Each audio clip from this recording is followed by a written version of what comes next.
Hello students, नमस्कार। आपका स्वागत है इस वीडियो में। और मैं हमेशा की तरह उम्मीद करूंगा मेरे प्यारे बच्चों कि आप सभी एकदम बढ़िया होंगे, मजे होंगे, तंदुरुस्त होंगे और अपनी पढ़ाई लिखाई भी बहुत ही जोरों शोरों से कर रहे होंगे। और एग्जाम को बचे बस अब कुछ ही दिन, my dear students. And nervousness, tension एक अनदर लेवल पे आ चुकी है। जो हमारे सी इंटरमीडिएट के स्टूडेंट्स हैं, जो मई 2025 में अब जस्ट कुछ दिनों बाद पेपर देने वाले हैं। एंड रियली इतने सारे बच्चों के कहीं ना कहीं मैसेजेस, कहीं ना कहीं वो डाउट्स वो पहुंच पा रहे हैं यहाँ तक हमारे पास। एंड बच्चे यही कह रहे हैं कि सर हमें ना इस समय बहुत ज्यादा डर लग रहा है। काफी ज्यादा हमारे पास क्या होती है, एक्सपेक्टेशन बिल्ड हो चुकी होती है। हमारा सिलेबस कई बार जो हमारे प्लान के हिसाब से नहीं चला होता। हमने सोचा होता है कि हम इस तारीख तक इतनी रिवीजन कर लेंगे, वो कई बार पेंडिंग हो जाती है। कुछ टॉपिक्स हमारे नहीं हो पाते हैं और हमें कहीं ना कहीं वो डर लगना शुरू हो जाता है। और हम सोचते हैं कि हम अपना बेस्ट नहीं दे पाएंगे, तो हम शायद ये अटेम्प्ट ना निकाल पाए। हम सोचते हैं कि हम अपने पास अगले अटेम्प्ट में दे लेंगे तो ज्यादा बेटर होगा। तो बेटा प्लीज, मैं उसी बच्चों के लिए ये लेके आया हूं। ये मेजरली बच्चे इस समय फेस करते हैं जो ये प्रॉब्लम है। तो मेरी आप लोगों से यहां पर मैं वीडियो के अंदर में कुछ इंपॉर्टेंट बातें डिस्कस करने वाला हूं, कुछ टिप्स की बात करने वाला हूं। मैं पढ़ाई को लेकर नहीं, पर एक जनरल बातें आप लोगों के साथ करने जा रहा हूं। बहुत इंपॉर्टेंट है इस समय आप लोगों के लिए, ताकि आप अपने एग्जाम दे सके और कंफर्टेबली हम उसे क्लियर कर सके, अगर आप इन बातों का ध्यान रखेंगे तो। मेरे प्यारे बच्चों, सबसे पहले प्लीज प्लीज प्लीज आप टेंशन मत लीजिए, आप प्लीज अपने पास में वरी मत करिए। अगर आपका कुछ सिलेबस बचा भी है, हो सकता है आपका सिलेबस 80%, 85% है, 90% हो, कुछ बचा भी हो, तो घबराने की कोई बात नहीं है। ऐसा होता है, मेजोरिटी बच्चों के साथ होता है। हमारे टाइम पे भी अपने आप में बेटा, मेरे दोस्तों में, हर बार बच्चों के साथ में ऐसा रहता है कि कई बार हम 100% सिलेबस नहीं कर पाते। हमने सोचा होता है, बट वो आपका किसी ना किसी वजह से, किसी की तबियत खराब होगी, कुछ प्रॉब्लम होगी, वो कई बार रह जाता है। हमने जितना किया है वो अच्छे से अगर किया है और हमारे पास में हम उसके लिए कॉन्फिडेंट है, देन वेल एंड गुड। जो रह गया कोई दिक्कत बात नहीं। हाँ, अगर आपके लास्ट में कुछ, मान लीजिए आपने मॉक टेस्ट या आरटीपी देने का सोचा हुआ लास्ट के कुछ दिनों के अंदर में, 8-10 दिन में, तो आप उसको जरूर दीजिए। बट अभी कोई भी नया टॉपिक नहीं करना है, जो कर चुके उसी को रिवाइज करना है। एक बहुत इंपॉर्टेंट जो चीज मैं बच्चों से मांगता हूं इस समय, और प्लीज आप उसे मेरे को कहेंगे जरूर कि सर हम इसे करेंगे, that is change of schedule. ये क्या पॉइंट है बेटा, ये इस चीज को लेके आ रहे हैं माय डियर स्टूडेंट्स, कि आप लोग हो सकता है कि आप रात भर पढ़ते होंगे और दिन में अपने पास में सोते होंगे। बेटा पेपर दिन में 2 से 5 ही है। 1:45 आपके पास पेपर मिल जाएगा, 15 मिनट का रीडिंग टाइम होगा, आप पहुंचेंगे एग्जामिनेशन हॉल में 1:15 से 1 बजे। आपका दिमाग सबसे ज्यादा तेज चलना चाहिए दोपहर में। तो अब बचे हुए दिनों के अंदर में कोशिश करके अपने शेड्यूल को चेंज कर लीजिए। अब आ जाए दिन के अंदर में और पढ़ना शुरू कर दिया। आपका पेपर उसी टाइम में असेसमेंट होनी है, रात को नहीं लेना ICNA पेपर। तो अपने आप शेड्यूल को चेंज करिए और दिन में आ जाओ, और आपका सबसे ज्यादा दिमाग उस समय चलना चाहिए। कोशिश करो उस समय थोड़ा सा लिखने की भी आदत डाल दो, कि आधा घंटा में 1 घंटा को लिखने वाली चीज करें। हमारा माइंड उस समय चलने पे आदत हो जाए, तभी हम पेपर वाले दिन कर पाएंगे। एंड साथ के साथ में अगर हम काफी समय तक क्या कर रहे होते हैं, ऑडिट टाइप कर रहे होते हैं मोड में, हम लिखने की आदत छूट जाती है। तभी आप बच्चों के साथ हम वार्म अप सेशन पेपर वाले दिन लेते हैं, बट लास्ट के कुछ दिनों में एटलीस्ट कोई नहीं, आप एक आधा क्वेश्चन बीच में सॉल्व करके देख लो। जैसे MTP वगैरह अगर आप दे रहे हो तो वो अपने पास में दे लीजिए। देखिए, कोई नया टॉपिक नहीं करना, जो चीज पढ़ी है उसी को रिवाइज करना है, अपने ऊपर विश्वास रखना है।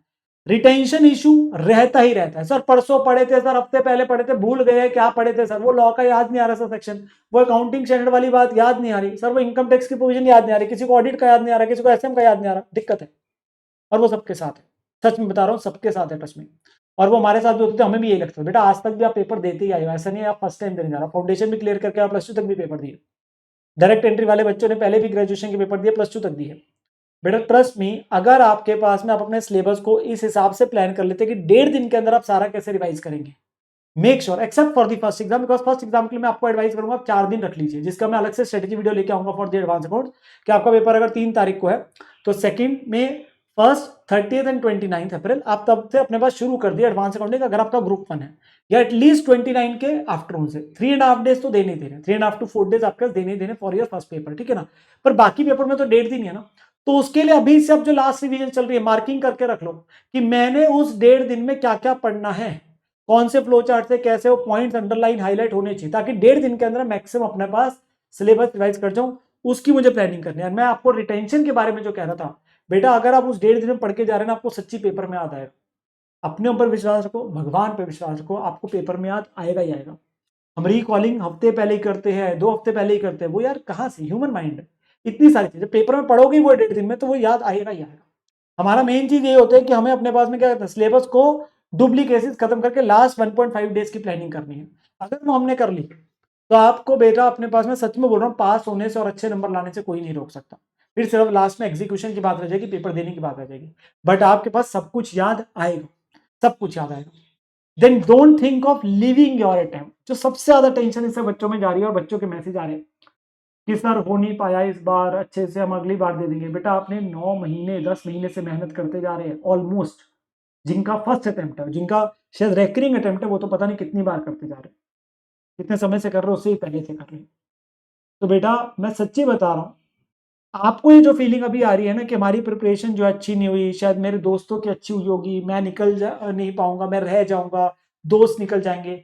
बेटा ये हर बच्चे के साथ में होता है, वो आपकी बातचीत नहीं हो रही ना, टेंशन में हर कोई है, और अगली बार भी सेम ही हाल होगा जाके। कोई जादू की जड़ नहीं चलनी, सिलेबस है ही इतने ज्यादा, सारी चीजें, यही तो प्रेशर है जिसे हैंडल करना है यार। अल्टीमेटली मेन चीज क्या है? Pressure handling. आपने अगर इस फेज को, जो लास्ट के दिन बचे हैं कुछ, और जो पेपर वाले दिन बचे, अब तो महीना भी नहीं बचा सब कुछ खत्म होने में, तो बेटा आप निकल जाएंगे एग्जाम जो है।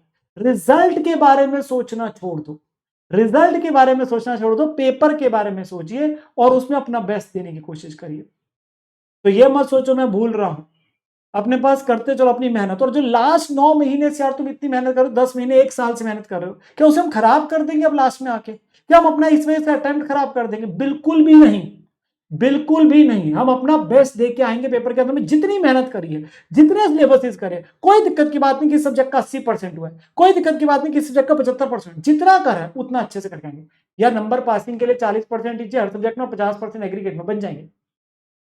कोई दिक्कत की बात नहीं है, एक आधे चैप्टर्स वीक भी है, कोई दिक्कत की बात नहीं, इंपॉर्टेंट वालों के पास कुछ भी टफ क्वेश्चन हमने नहीं भी किए। पेपर दे के आना ही सबसे बड़ा है। इसी फेज में आके बच्चे बहुत सारे रह जाते हैं और हमारा रिजल्ट की परसेंटेज कम हो जाती है। अगर आप इस फेज को अपने पास में एक्सेप्ट कर गए और अपने पास लड़ खड़े हुए और पेपर देने चले गए ना, आप निकल जाएंगे। अब नहीं हिम्मत हारनी, अब हिम्मत नहीं हारनी।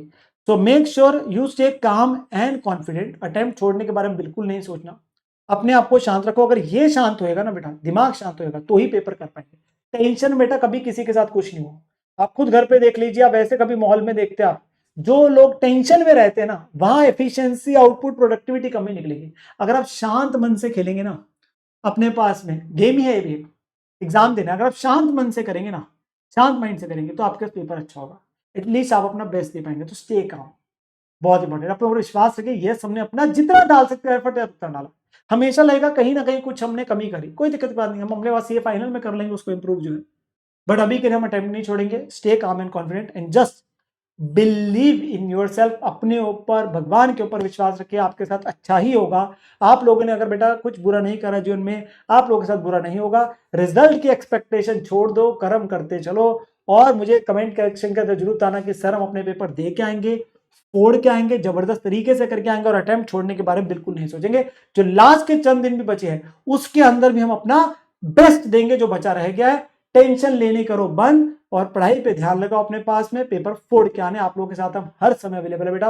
वार्म अप सेशन में तो मैं आप लोगों के साथ में मिलूंगा ही on your exam day, morning 8 बजे डॉट। उसके अलावा आप लोगों के लिए मैं स्ट्रेटेजी वीडियो भी लेके आऊंगा कि आपको 4 दिन की प्लानिंग कैसे करनी है। जो भी रेलिवेंट चीज होगी वो आप लोगों को जरूर लेके आऊंगा। मैराथन वीडियोस वगैरह आपके सारे टीचर्स की प्लेलिस्ट वगैरह शेयर है ऑलरेडी, जिसका फायदा उठा सकते हैं फॉर योर प्रिपरेशन। बस लगे रहो, डटे रहो, अब अपने पास में हिम्मत नहीं हारनी है। सो ऑल दी बेस्ट मेरे प्यारे बच्चों, और अपने पास जरूर बताइएगा कमेंट सेक्शन में कि यस हम अपने पास फोड़ के आएंगे एग्जाम में।